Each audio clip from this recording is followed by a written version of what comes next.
This episode of Shaun of the South is brought to you by Case Knives, one of America's foremost manufacturers of premium knives. Case Knives have been treasured items that have been passed down in my family for generations. So put down the phone, shut off the TV, and go out and get your hands dirty and build something. Keep your hands sharp with a Case knife. Yeah, you're listening to Shaun of the South Live, and that good music you hear behind me right now is Lonesome Days. Lonesome Days, everybody. Don't unlock the gate, kick it open. Take a look out and love what you see. It's a wide open field in a valley, but I call this place destiny. You can step on out if you want to, or stand there and tiptoe the line. If you're not stepping out, you're falling back. And no, you better make up your mind. It's time to open the gate to your heart. Set free all that keeps you alive. It's time to open the gate to your heart and thrive.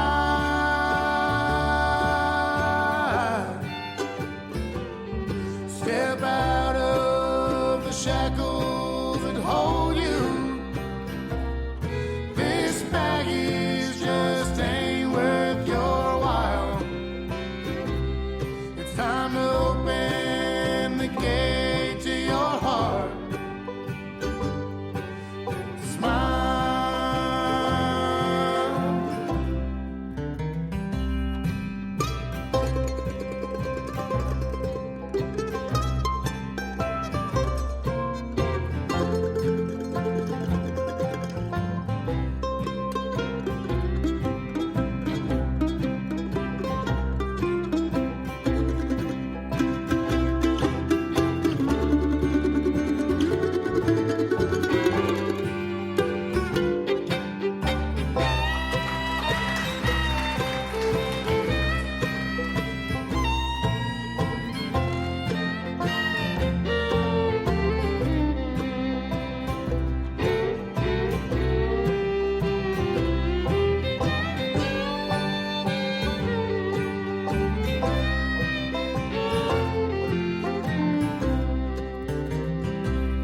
Step out of the shackles that hold you.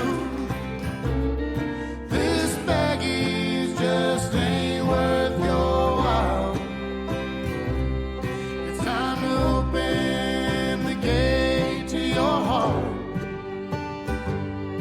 and smile.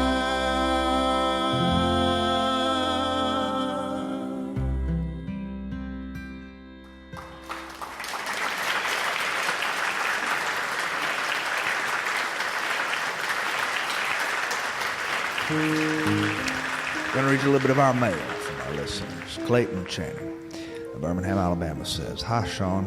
My mother loves you.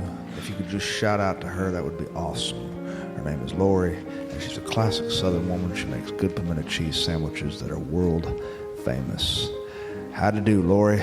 This is Sean Dietrich, and I am wishing you many more happy years making pimento cheese." Ron Adkins, Texarkana, Texas. "My kid just got his first girlfriend, and he's 11. We had a long talk in the car about how to treat girls and stuff, and I could tell he was listening to his old man for once in his life because he thinks I'm an expert, I think. If he only knew how little I know about women, he would laugh at me. If he only knew how once a girl punched me in the mouth because I told her she looked like her mother. Note to self, never ever compare a girl to her mother."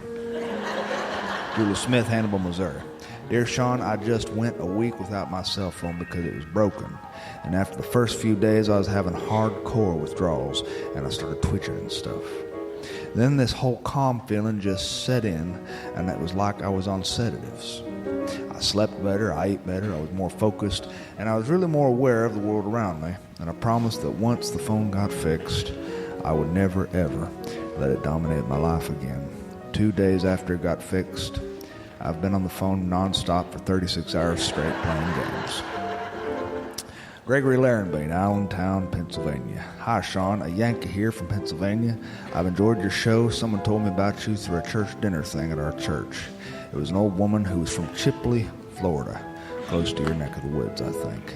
She cooked chicken and dumplings for us Yankees, and man, they were good. And we were all just sitting and listening to her talk, and I thought you would get a kick out of me telling you that. Wanted to Ron, Olney, Illinois. My husband was cleaning our gutters this week. We do that in the Midwest. And he started to fall off the roof, but his jeans got caught on a roofing nail. And he just hung there for a few hours before I even got home from work. It reminded me of one of your stories. My husband is a complete klutz. I don't even trust him to light a barbecue grill. Feel free to use that story in one of your stories. His name is Jacob. Sydney Allison, Natchez, Mississippi, writes, my son Daniel is going to be playing baseball this year. He's been sick for the past 2 years with cancer. He's better now, thanks to his incredible doctors and nurses and all the people who've prayed for him. Just want to thank everybody who's prayed for my boy. He's playing second base. Dear Sydney, here's to a good year. Sasha from Columbia, Alabama. Sasha writes, a friend turned me on to your podcast at the first of this year, and now you are my early morning, Monday morning listen.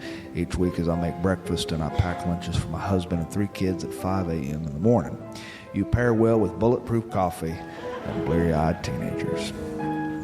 Jennifer from Ozark, Alabama writes, when I hear your stories, they bring back my Meemaw to me. They make me laugh and smile like her stories did. Meemaw was a tough, baby-loving, grease-slinging, pea-picking woman. She went to church on Sundays.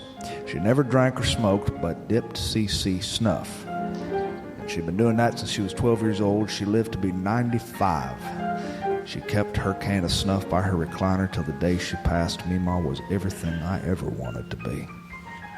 Rena Montgomery, Sacramento, California.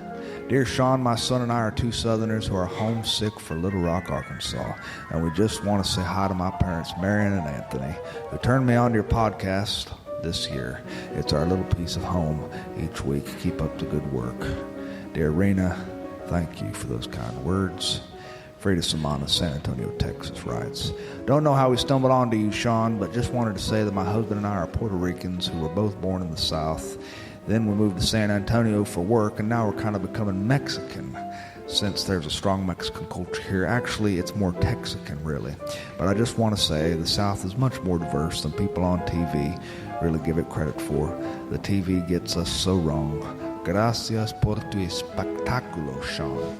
Dear Frida, gracias por tus palabras amables, no hay bronca. I don't know what I just said. Eric Pilfer from Columbia, South Carolina writes, my daughter Kaylee is upset because she had a bad haircut. It's a really bad one, let me tell you. The lady who cut her hair must have been on drugs or something.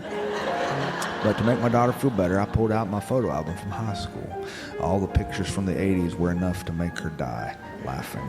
I showed her that there was an entire decade of bad hair. And we cut our hair that way on purpose. I had a mullet, man. I looked like Billy Ray Cyrus, and we all thought we were so cool back then. So, the moral here is bad hair is all about how you choose to look at it. Dear Derek, that is brilliant wisdom from a father. Myra Mueller, Huntsville, Alabama. My mother Adeline just had her 90th birthday, and we all gathered in her living room. She got up to make a birthday speech. She raised a glass, and she said, what are all these people doing in my living room? Everyone kind of smiled at each other. We didn't know if she was joking or not. And my mom just said, just kidding. I'm not senile yet. So I guess that means you can't steal my money, you greedy little buzzards. My mother is a strong and funny woman. She always has been. She's had a great sense of humor my whole life. I feel so proud that she's made it to 90 and in such good health, too. She's the most beautiful person I have ever known. Happy birthday, Mama. Happy birthday from us all. Dear Myra Mueller, happy birthday from everybody here tonight. That's letters from our listeners. Let's have another song from Lonesome Days, bluegrass band, Lonesome Days.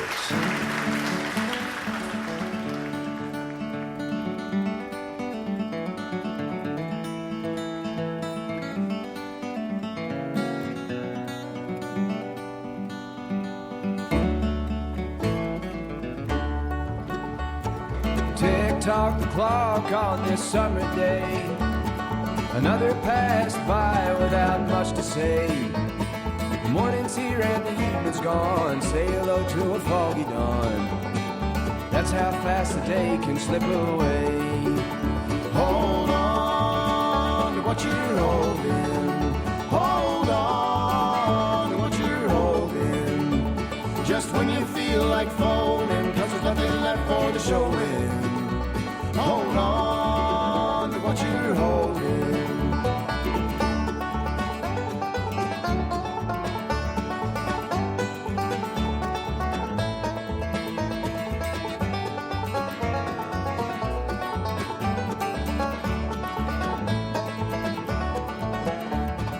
Watch the buoys dance on the sea, wishing you were here with me. But not everything you wish comes so easily when you let it drift away into the sea. Hold on to what you're holding. Hold on to what you're holding. Just when you feel like folding, 'cause there's nothing left for showing. Hold on to what you're holding.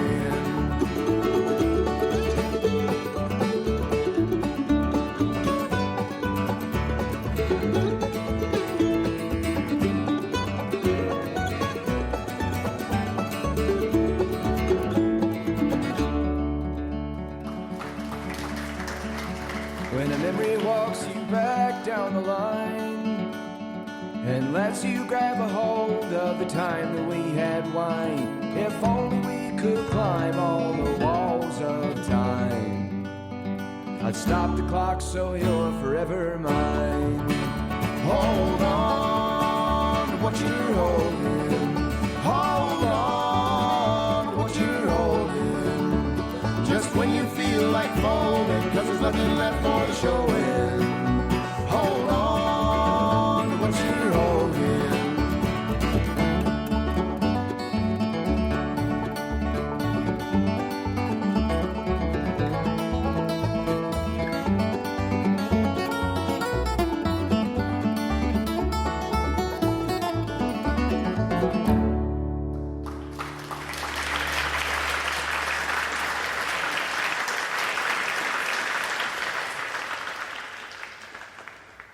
Well, it is that time of year when the topic of every marital conversation is the honey-do list. You see, during the winter we can put off and put off and put off and put off what we don't want to do as men. But when it's sunny, when the sun is shining and it is not raining outside, we have absolutely no excuse, and so we will be eating a fine dinner, and your wife will have opened a beer for you and have set it down next to your plate, or she will have turned on spring training baseball games, and they're rolling on the television, and right away your senses are heightened and you know there's something gravely wrong. Something gravely wrong. Most often this has to do with the honey-do list. This list has been accruing all winter long, and now the time has come when you must put on your male hat and do the things that males do. This is the time of year when men exercise their genetic skill, a skill which has been embedded within the coding of their DNA. It's a skill which they've been working on in earnest since the 4th grade. It is the skill of listening and responding without listening or responding. A man's wife might say to him, I need you to get out there and move that bird bath to the other corner of the yard, and the gutters are full, and you still hadn't painted that side of the house that is just starting to rot, and replaced that rotting piece of the door jamb. And the man will listen and he will respond, oh yes. Oh, interesting. We can keep this going for a long time. Usually, when a woman catches on to what's happening, she will say something like, "Are you even listening to me?" And a man, if he is smart enough, through many, many eons and millennia of selective breeding, a man will have total recall of the last 4 words that woman said. No more, no less. He can go no further beyond those 4 words. But those 4 words, they can go a long way. When she says, "Will you even listen to me?" a man will say, "Of course I was." "Oh, really? Well, what did I say?" And a man will say, Well, you said to move the door jamb into the bird bath and paint the gutter." And this, of course, is when a man will lose the most important piece of his body by the hand of his wife, who is wielding nothing but a steak knife. My Uncle Tommy Lee and my Aunt Lucille, they have these sorts of conversations, especially during the springtime.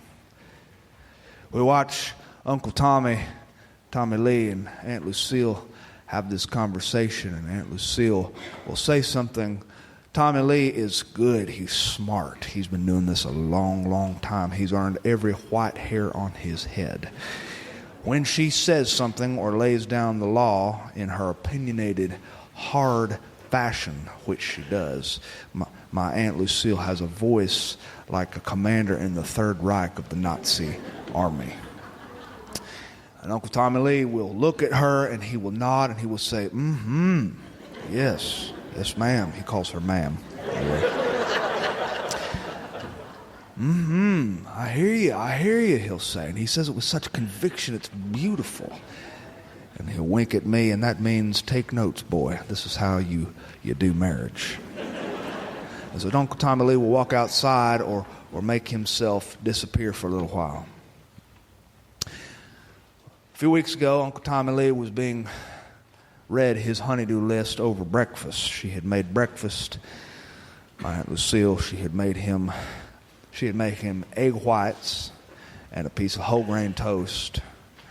And this is torture to a man like my Uncle Tommy Lee, but his cholesterol was high, and so he's eating little strips of freezer-dried turkey bacon, which are half turkey and half texturized vegetable protein.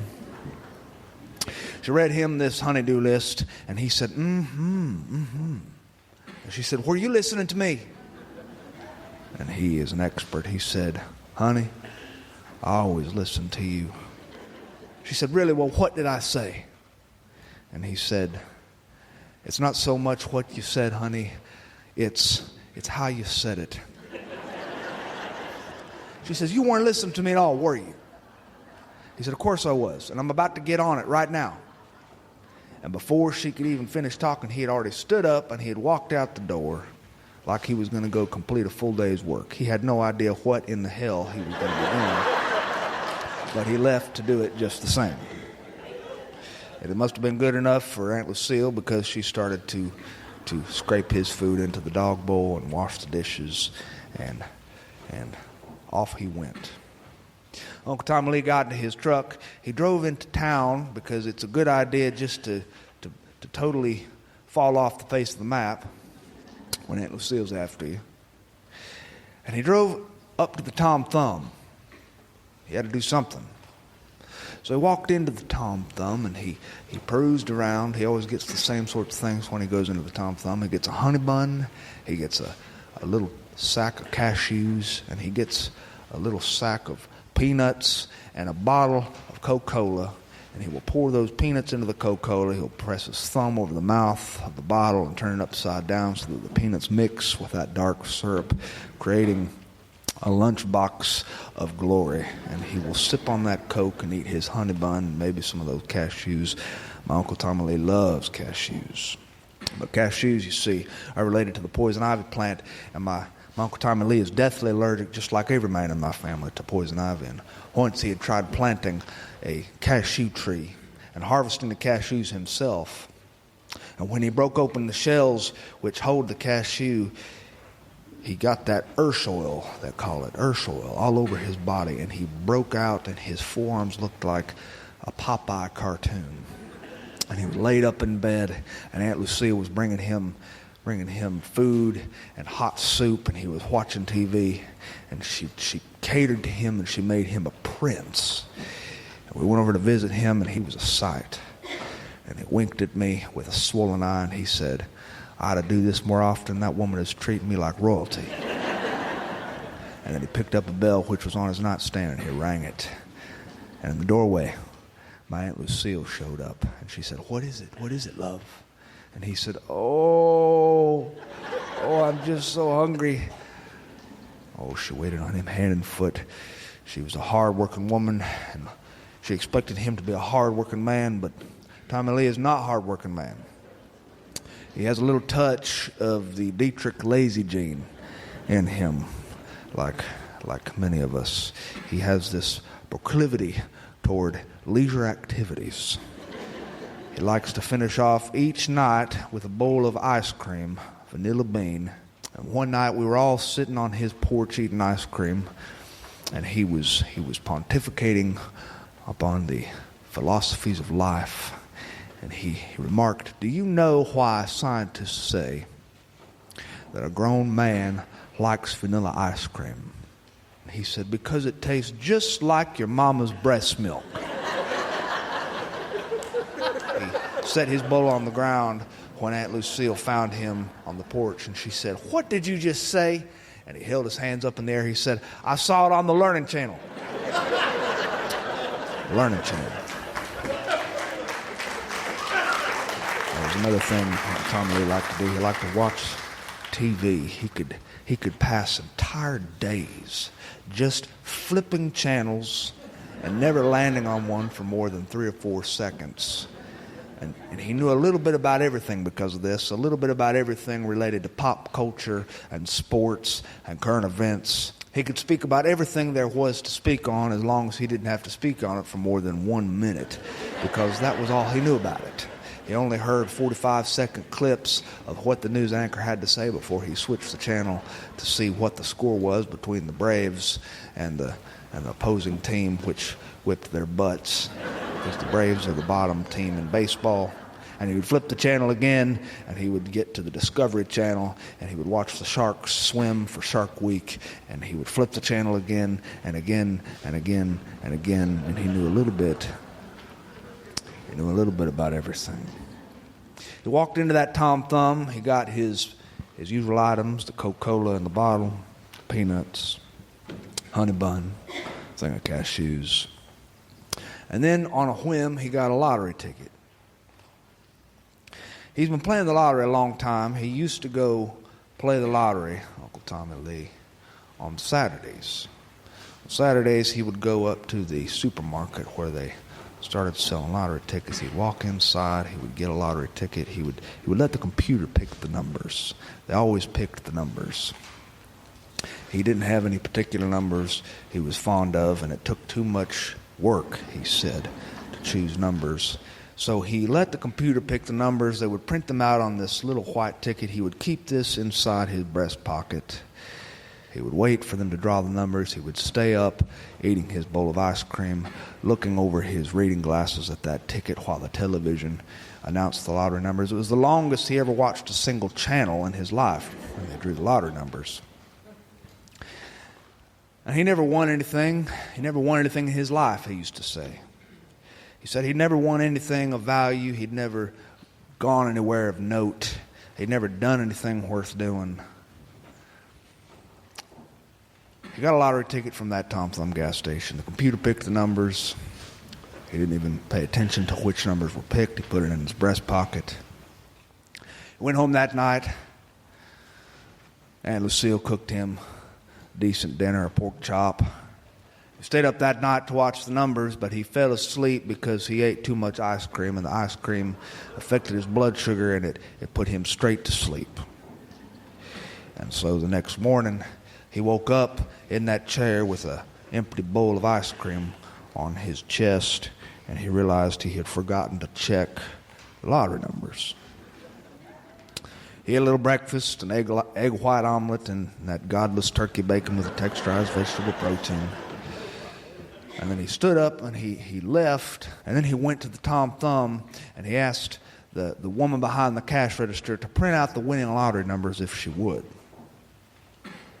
And he matched them against his ticket, and he looked at them both, and he had lost. He had not even come close, not a single number matched. And so he wadded up the ticket which had his lottery numbers on it and put it into the trash. And he kept the ticket which had the winning lottery numbers on it. And he placed that into his shirt pocket. He wasn't even really sure why he did that. I went home that night, and his wife, she was saying something, and he said, yes, ma'am, interesting. Oh, yes, of course. She said, are you even listening to me? I said, of course I am. She said, well, then what did I say? Well, he hadn't really been paying attention, so he made something up which sounded like the syllables which had entered his ears only a few seconds earlier, and he'd gotten it all wrong. And she hit the ceiling. Aunt Lucille said, you better get outside and mow that lawn like I told you. It is long. A man could get lost in that grass. And so he walked into the bedroom. He removed his shirt. He always wore the same sorts of shirts, a little button-down, short-sleeve shirt, tucked in. He removed his shirt so that he was wearing his undershirt, and he hung that shirt on the chair where he'd been hanging his clothes, his dirty clothes, for 45 years. Aunt Lucille would come in and she would do the laundry. And in fact, she said most of her life was wasted doing laundry for Uncle Tommy Lee. He was riding his little John Deere riding lawnmower through the yard, wearing his undershirt and a pair of slacks. He was thinking about things and looking off into the distance at the sky. And Aunt Lucille walked into his bedroom, and she saw his shirt hanging there, and she sniffed it, and it smelled like something which could gag a possum. She emptied the pockets because she'd been emptying pockets ever since she'd washed that $400 check one time. She emptied his pockets, and she found a lottery ticket, and she set it on his dresser. She placed a load of laundry in. She looked at that lottery ticket, and a feeling swiped over her, and she thought, I might check these numbers. He hadn't thrown it away yet. I guess he hadn't checked it. So she got onto her computer, and she checked the lottery numbers. And she matched one lottery number up, and she matched another number up. Every single number on that ticket matched with the winning lottery numbers, and she began to scream. She couldn't help it. Aunt Lucille began to scream so loud that she almost ruptured one of her vocal cords. She said, we're rich, and she ran outside. She was waving her arms back and forth and back and forth and back and forth, and she caught Tommy Lee while he was making a pass in the yard, and he said, what is it, Lucille? She said, we're rich. You won. We're rich. And he hopped off the John Deere tractor. He said, what are you talking about? And she said, Tommy Lee, we're rich. We've won the lottery for once in your life. You've done something right. And she talked and she yelled and she screamed and she was excited. He'd never seen her this excited.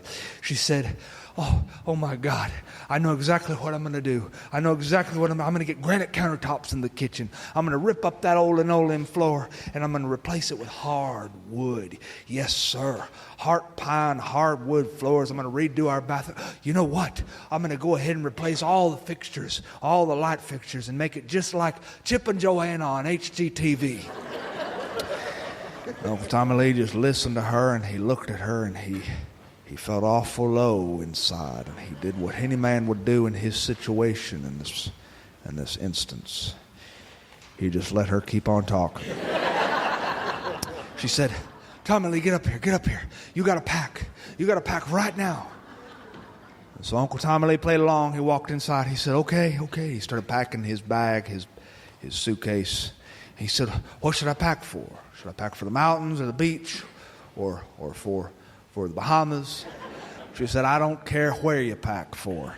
Just get out of my house and stay gone.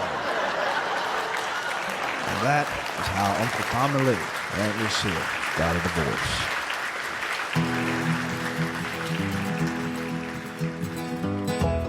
Thanks for listening to Sean of the South. I've been your host, Sean Dietrich, and it has been a real pleasure. Hope you join us next week. That music here behind me is Lonesome Days. Johnny Miller, Sam Parks, Todd Lilienthal, Jeremy Garrett, and my old college buddy Bradley Morse on the bass and vocals. To find anything more about what they do, you can visit lonesomedays.com. And while you're there, I hope you pick up a copy of their album, The Lonesome Days. I promise it'll be worth it. These guys are something else. To find anything more about what I do, you can visit SeanoftheSouth.com. And while you're there, hope you take the time to drop me a line, because I love to hear from my friends. Send me your messages, send me your mail, send me your birthday announcements, anything you like read over the air. And we will try our best to do it if we get a wild hair caught in an orifice of the body that I shall not mention in front of my friends. And speaking of friends, do a good day's work and be somebody. Adios. I'm gonna